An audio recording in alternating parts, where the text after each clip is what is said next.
Online classes के अंतर्गत आज मैं आप लोगों को कक्षा 12वीं के भौतिक शास्त्र,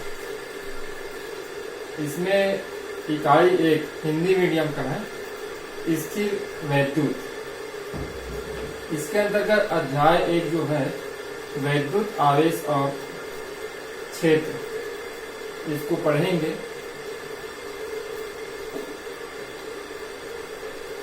प्रस्तावना क्या होता है आप लोग सभी जानते हैं, है ना। हम सूखे बालों पर कंघी करते हैं, तो सूखे बाल पर यदि कंघी को करते हैं तो कंघी में कागज के छोटे छोटे टुकड़े होते हैं, उसको अपनी ओर आकर्षित करने का गुण उत्पन्न हो जाता है। और ये जो गुण होता है, गुण मतलब छोटे कागज के छोटे टुकड़े को आकर्षित करते हैं कंघी। मतलब कि वहां पे क्या होता है, एक आकर्षण होता है। तो ये जो आकर्षण होता है, वो जो गुरुत्वाकर्षण जो होता है, गुरुत्वाकर्षण तो आप सभी लोग जानते होंगे, है ना। अभी तो गुरुत्वाकर्षण तो पृथ्वी के गुरुत्वाकर्षण उससे जो है भिन्न होता है। ईसा पूर्व 6वीं शताब्दी में यूनानी जो वैज्ञानिक है ना, थेल्स, जो यूनानी विज्ञान के संस्थापक भी बोलते हैं, उसने ज्ञात किया था कि एम्बर नामक जो पदार्थ होता है, उसको ऊन से रगड़ने पर उसमें जो है कागज के जो छोटे छोटे टुकड़े हैं, है ना, या फिर पंख है, पक्षियों के पंख छोटे छोटे, और धूल के कण या फिर पत्तियां है, उसको आकर्षित करने का गुण उत्पन्न हो जाता है। उसके बाद थेल्स के सैकड़ों वर्ष के बाद बहुत सारे वैज्ञानिकों ने और खोज किया, है ना। फिर 16वीं शताब्दी में सम्राज्ञी जो एलिजाबेथ है, उसके जो चिकित्सक है विलियम गिलबर्ट, उन्होंने भी पता लगाया कि जो रगड़ने पर एम्बर के समान ही न्यूनाधिक मात्रा में हल्की वस्तुओं को अपनी ओर आकर्षित करने का गुण उत्पन्न होता है। उसके बाद 1646 में थॉमस ब्राउन, है ना, उसने जो है ऊर्जा के बारे में, है ना, जिसके कारण किसी पदार्थ को रगड़ने पर उसमें आकर्षण का गुण उत्पन्न हो जाता है। मतलब किसी भी पदार्थ को रगड़ते हैं तो उसमें भी आकर्षण का गुण उत्पन्न हो जाता है, और इसी को विद्युत या इलेक्ट्रिसिटी के नाम से संबोधित किया। वहीं से जो है विद्युत या इलेक्ट्रिसिटी की शब्द की उत्पत्ति जो है एम्बर से हुई है। यानी कि मतलब जिस ऊर्जा, है ना, मतलब जिसके का मतलब किसी पदार्थ को रगड़ने पर, है ना, उसमें आकर्षण करने का गुण उत्पन्न होता है, उसी को इलेक्ट्रिसिटी के नाम से मतलब संबोधित किया गया उस ऊर्जा को, और इसको विद्युत या इलेक्ट्रिसिटी नाम दिया गया। और एम्बर जो है, एम्बर का ग्रीक नाम इलेक्ट्रॉन है, वहीं से इलेक्ट्रिसिटी का उद्भव है।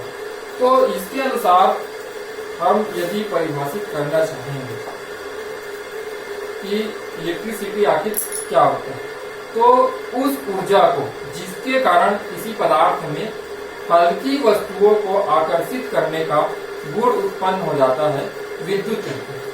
मतलब विद्युत की परिभाषा यहाँ पे बनेगी। उस ऊर्जा को जिसके कारण किसी पदार्थ में हल्की वस्तुओं को आकर्षित करने का गुण उत्पन्न हो जाएगा। और चूंकि ये विद्युत ऊर्जा है वो रगड़ने से या घर्षण से उत्पन्न होती है, रगड़ते हैं या फिर घर्षण करते हैं तो उससे उत्पन्न होती है। इस कारण से इसे घर्षण विद्युत कहते हैं, है ना। मतलब रगड़ने के कारण या घर्षण करने के कारण उत्पन्न हुआ, इसलिए इसको कहते हैं घर्षण विद्युत। और जिस पदार्थ में हल्की वस्तुओं को आकर्षित करने का गुण उत्पन्न हो जाता है, जिस पदार्थ में मतलब गुण उत्पन्न होगा, उसको कहते हैं विद्युतमय। मतलब पूरी से उसमें विद्युत जो है समाहित हो गई। तो इसमें जो है, और इस प्रकार से हम कह सकते हैं कि उस पदार्थ ने आवेश को ग्रहण कर लिया। मतलब विद्युतमय जो पदार्थ होता है, जिसके कारण मतलब जिसमें जो हल्की वस्तुओं का आकर्षित करने का गुण उत्पन्न हो जाता है, उसको आवेशित पदार्थ कहते हैं, क्योंकि उसमें क्या है, आवेश आ गया। तो इस प्रकार से ये जो है घर्षण विद्युत क्या होता है तो आप जो है बता सकते हैं। ठीक है, तो इसमें वैद्युत आवेश क्या होता है उसको देखते हैं। तो वैद्युत आवेश जो होती है वो एक भौतिक राशि है। नेक्स्ट पॉइंट है वैद्युत आवेश।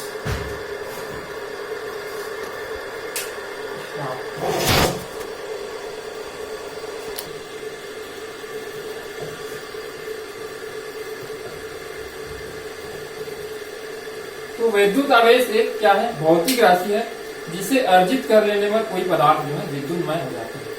मतलब यदि इस वैद्युत आवेश को कोई पदार्थ यदि अपने अंदर अर्जित कर लिया तो वो जो है विद्युतमय हो जाता है और विद्युतीय गुणों का प्रदर्शन करता है।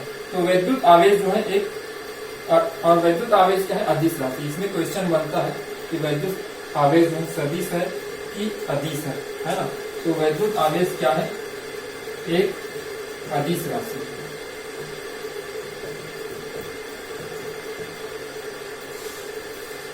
इसका ऐसा ही मात्रक क्या होता है, कूलाम होता है।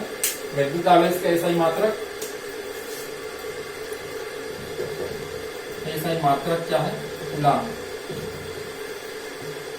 इसमें भी आप लोग नोट कर सकते हैं, इसका आप लोग स्क्रीनशॉट कर सकते हैं। तो ऐसा ही मात्रक क्या होता है, कूलाम होता है और इसको संकेत C से प्रदर्शित करते हैं। और इसका विमी सूत्र भी निकाल सकते हैं।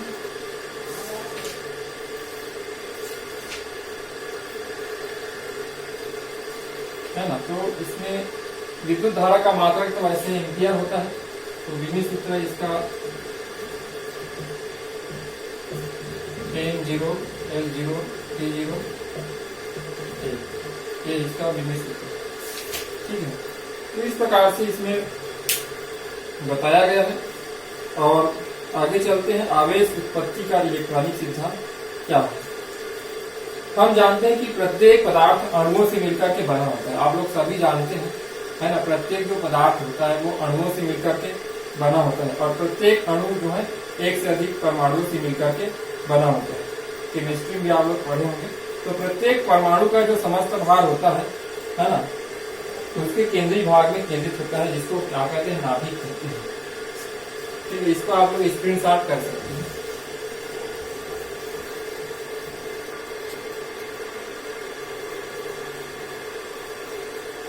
तो इसका जो प्रत्येक जो अणु होता है ना,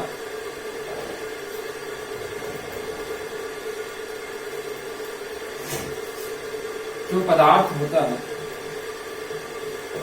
पदार्थ क्या होता है, जैसे कि ये कोई पदार्थ है, ये कई अणुओं से मिलकर के बना होता है।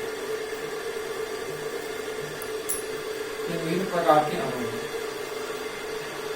ये क्या हो गया, अणु। और अणु के अंदर क्या होता है, बहुत सारे परमाणु होते हैं।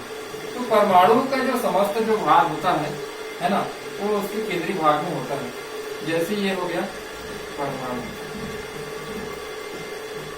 तो परमाणु का जो भार होता है ना, समस्त भाग से केंद्रीय भाग में होते हैं, इसको कहते हैं नाभिक। ठीक है, तो नाभिक में दो प्रकार के कण होते हैं, आप लोग जानते हो, है ना, प्रोटॉन और न्यूट्रॉन। ठीक है, नाभिक में दो प्रकार के कण होते हैं, प्रोटॉन और न्यूट्रॉन। प्रोटॉन को P से दर्शाते हैं और न्यूट्रॉन को N से। ठीक है, और जो इलेक्ट्रॉन होता है वो जो है नाभिक के चारों ओर जो है क्या करते हैं, चक्कर लगाते हैं। तो ये हो गया पदार्थ की बात। तो इसमें जो इलेक्ट्रॉन जो होते हैं उसमें क्या होता है, ऋण आवेश होता है। और प्रत्येक इलेक्ट्रॉन का ऋण आवेश परिमाण में प्रत्येक प्रोटॉन के धन आवेश के बराबर है ना। प्रत्येक क्या होता है, प्रत्येक इलेक्ट्रॉन का जो ऋण आवेश होता है परिमाण में, मतलब उसके मात्रा में, परिमाण में प्रत्येक प्रोटॉन के धन आवेश के बराबर। इलेक्ट्रॉन का जो ऋण आवेश होता है ना, वो प्रोटॉन के धन आवेश के बराबर। प्रोटॉन में धन आवेश होता है और न्यूट्रॉन में कोई भी आवेश नहीं होता है, न्यूट्रॉन यानी कि जीरो। ठीक है, इसको इसलिए प्रोटॉन को दर्शाते हैं P+ से और इलेक्ट्रॉन को E- से और न्यूट्रॉन को N0 से। तो न्यूट्रॉन में कोई आवेश नहीं होता है। तो इस प्रकार परमाणु दो विपरीत प्रकार के आवेशित कणों के विद्यमान होने के बावजूद विद्युत रूपेण उदासीन होता है ना। इसका मतलब क्या होता है कि प्रत्येक परमाणु में धनावेश की कुल मात्रा, मतलब इसमें जो प्रोटॉन की मात्रा है ना, मतलब इलेक्ट्रॉन के जो आवेश का जो परिमाण है वो प्रत्येक प्रोटॉन के धन आवेश के परिमाण के बराबर होगा इस, है ना। और उसके बाद क्या होता है कि जितने भी इलेक्ट्रॉन होते हैं, मतलब इलेक्ट्रॉन की जो संख्या होती है प्रत्येक परमाणु वो प्रोटॉनों की संख्या के बराबर होती है। तो इसका मतलब क्या हुआ कि प्रत्येक परमाणु में धन आवेश की कुल मात्रा जो है ऋण आवेश की कुल मात्रा के बराबर होगी, मतलब प्लस और माइनस, है ना। धन आवेश को पॉजिटिव लिख सकते हैं ऐसे, और ऋण आवेश। तो धन आवेश की जो कुल मात्रा होती है वो ऋण आवेश के बराबर हो गया, मतलब धन आवेश और ऋण आवेश दोनों बराबर हो गए, मतलब प्लस और माइनस जो है दोनों एक दूसरे को खत्म करते हैं। इसका मतलब ये हुआ कि परमाणु जो है दो विपरीत प्रकार के आवेशित कणों के विद्यमान होने के बावजूद भी विद्युत रूपेण क्या होता है, उदासीन होता है। तो इस प्रकार से ये जो है आवेश उत्पत्ति की इलेक्ट्रॉनिक सिद्धांत के बारे में बताया गया है। तो इस प्रकार तो जो इलेक्ट्रॉन क्या होता है, कुछ इलेक्ट्रॉन इसमें क्या होता है, नाभिक के निकट कक्षाओं में परिवहन करते हैं। जो इलेक्ट्रॉन जो होता है ना, कुछ इलेक्ट्रॉन जो है नाभिक के निकट कक्षाओं में परिभ्रमण करते हैं और इसको कहते हैं बद्ध इलेक्ट्रॉन, क्योंकि ये नाभिक के पास में है इसलिए ज्यादा मतलब आकर्षण शक्ति से बंधा रहते हैं और ये नाभिक से दृढ़ता पूर्वक बंधे होते हैं, क्योंकि नाभिक और इनके मध्य लगने वाला जो आकर्षण बल का जो मान होता है वो क्या होता है, प्रबल होता है ना, बहुत ज्यादा होता है। और जैसे जैसे इलेक्ट्रॉनों की मतलब कहने का मतलब सीधा इसको आप लोग स्क्रीन शॉट कर लीजिए।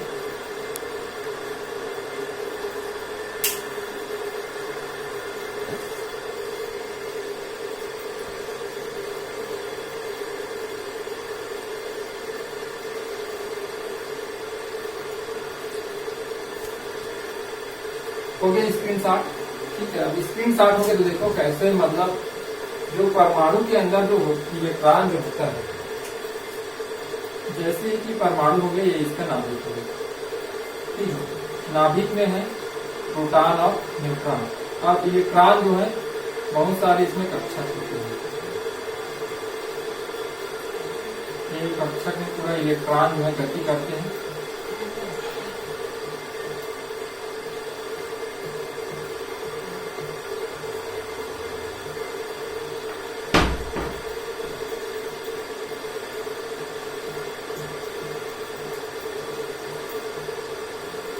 तो जो इलेक्ट्रॉन नाभिक के पास में होते हैं, है ना, वो जो है ज्यादा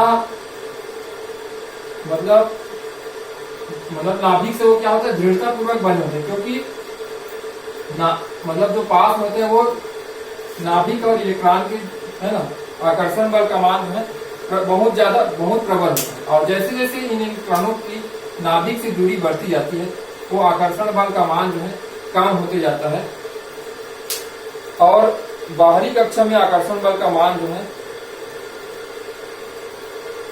ना, बहुत कम, आकर्षण बल का जो मान होता है वो बहुत ही कम होता है, और बाह्य ऊर्जा की सूक्ष्म मात्रा से इलेक्ट्रॉन अपनी नाभिक से मुक्त होकर पृष्ठ पर गति करते। तो आकर्षण बल का मान जो है जैसे जैसे मतलब इलेक्ट्रॉन की, ये सब क्या है, इलेक्ट्रॉन जो भी इन कक्षा में गति करते, तो जैसे जैसे इलेक्ट्रॉनों की नाभिक से दूरी बढ़ती जाती है ना, जैसे ये हुआ, यहाँ का मतलब उससे यहाँ जो है उससे कम हो गया, फिर यहाँ पे आया कम हो गया, मतलब जैसे जैसे इसका दूरी बढ़ते जाएगा तो आकर्षण बल का मान कम हो जाता है, और लास्ट में जो इलेक्ट्रॉन होता है वो जो है मुक्त होकर के आकर्षण बल का मान खत्म हो जाता है। तो सूक्ष्म मात्रा में कुछ इलेक्ट्रॉन जो है मतलब इसमें जो आकर्षण बल का मान जो है खत्म हो गया, मतलब बहुत ही कम हो गया। इस कारण से ये जो है दृढ़ता पूर्वक जो है नहीं बंध रहेगा यहाँ पे जो इलेक्ट्रॉन है, और ये पृष्ठ पर जो है गति करने लगते हैं, और इसी इलेक्ट्रॉन को जो इलेक्ट्रॉन है जो पृष्ठ पर गति कर रहा है उसी को क्या कहते हैं, मुक्त इलेक्ट्रॉन कहते हैं।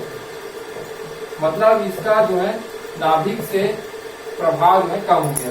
तो ये जो इलेक्ट्रॉन जो होता है जो पृष्ठ पर है ना मुख की मतलब पृष्ठ पर गति करने के लिए क्या होता है, स्वतंत्र हो जाता है। यानी कि गति करने के लिए क्या होता है, गति करने के लिए ये जो है स्वतंत्र हो जाता है। और इसी को क्या कहते हैं, मुक्त इलेक्ट्रॉन। और यही जो मुक्त इलेक्ट्रॉन है जो होता है वो वस्तुओं के आवेशित या फिर विद्युतमय होने के लिए जिम्मेदार होता है। मतलब यही जो मुक्त इलेक्ट्रॉन होते हैं, इसी कारण से जो है कोई भी पदार्थ जो है आवेशित होता है। यदि उसमें मुक्त इलेक्ट्रॉन नहीं होगा तो वह आवेशित नहीं हो पाएगा। तो इस प्रकार से जो है ये है आवेश उत्पत्ति का इलेक्ट्रॉनिक सिद्धांत। मतलब कोई भी पदार्थ में यदि मुक्त इलेक्ट्रॉन रहेगा तभी वो आकर्षित होगा, तभी उसको जो है विद्युतमय माना जाएगा। इसका अगला देखते हैं कूलाम का नियम। ये व्यंजक है ना। तो कूलाम का नियम क्या होता है इसको देखते हैं। जैसे कि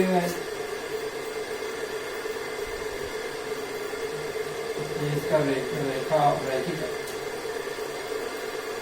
रैखिक चित्र है। Q1 और Q2 है ना, दो आवेश होता है, दोनों जो है एक दूसरे से, इन दोनों के जो बीच की दूरी है R है। इसको थोड़ा ऐसे बड़ा बना सकते हैं। Q1 और Q2 दो आवेश। तो कूलाम का नियम क्या है, तो इस नियम के अनुसार, यानी कि कूलाम के नियम के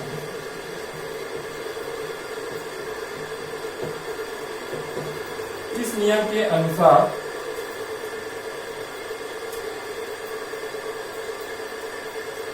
ये क्या बिंदु आवेश है ना। तो दो स्थिर, ये नियम क्या है, दो स्थिर बिंदु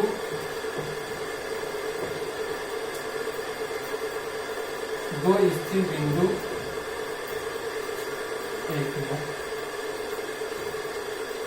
दो स्थिर बिंदु नीचे नियम क्या है, दो स्थिर बिंदु आवेशों, दो स्थिर बिंदु आवेशों के बीच लगने वाला बल, दो स्थिर बिंदु आवेशों के दोनों के बीच लगने वाला बल क्या होता है, उन आवेशों के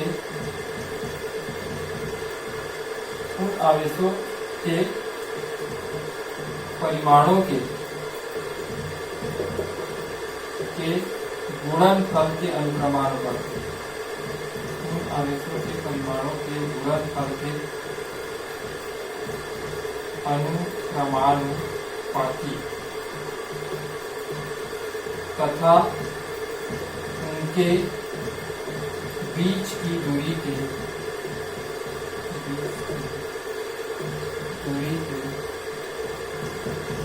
वर्ग के व्युत्क्रमानुपाती होता है।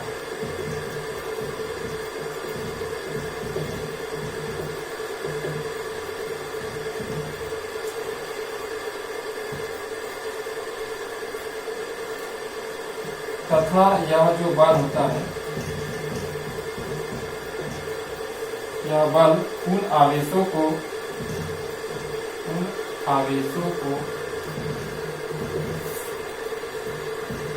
मिलाने वाली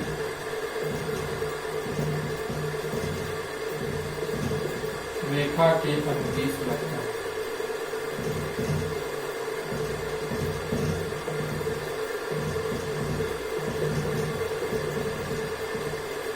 तो कूलाम का नियम क्या होता है, दो स्थिर बिंदु आवेशों के बीच लगने वाला बल उन आवेशों के परिमाणों के गुणनफल के अनुक्रमानुपाती और उनके बीच की दूरी के वर्ग के व्युत्क्रमानुपाती होता है। और ये जो बल होता है तो क्या होता है, उन आवेशों को मिलाने वाली रेखा के अनुदिश लगता है। मतलब उसकी दिशा क्या होती है, जो रेखा होती है उसके अनुदिश लगता है। तो ये है कूलाम का नियम।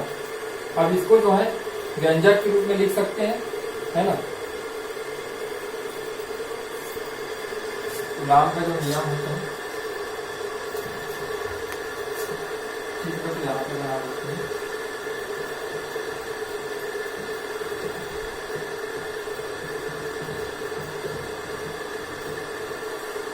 तो ये नियम है, मतलब नियम भी आ सकता है 2 नंबर में। दो स्थिर बिंदु आवेशों के बीच लगने वाला बल उनके परिमाणों के गुणनफल के उन आवेशों के परिमाणों के गुणनफल के अनुक्रमानुपाती तथा उनके बीच की दूरी के वर्ग के व्युत्क्रमानुपाती है। ये है कूलाम का नियम। तो इसको व्यंजक के रूप में देखते हैं। माना Q1 और Q2 परिमाण के Q1 और Q2 परिमाण के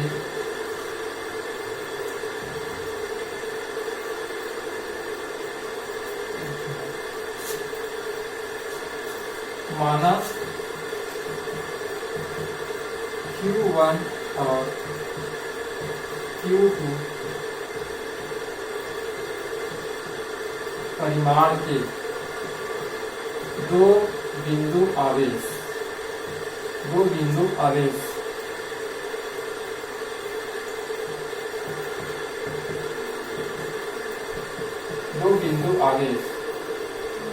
एक दूसरे से Q1 और Q2, ये Q1 और Q2 परिमाण के, है ना, 2 बिंदु आवेश एक दूसरे से r दूरी पर स्थित है। चित्र में आप लोग जैसे कि देख सकते हो, एक दूसरे से r दूरी पर स्थित है।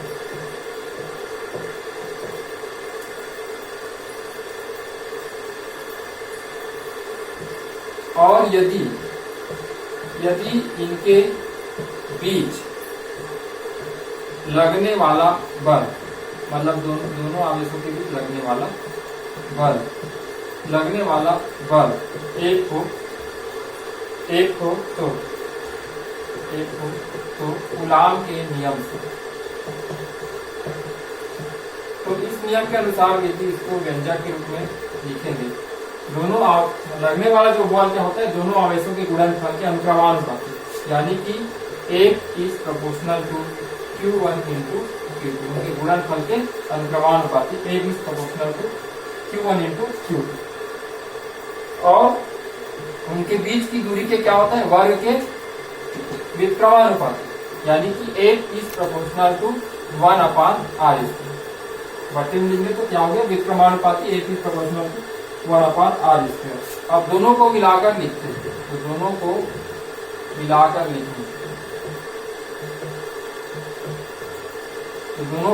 लिखेंगे क्या होगा, दोनों को मिला दो, एक इज प्रोपोर्शनल टू, ये क्या है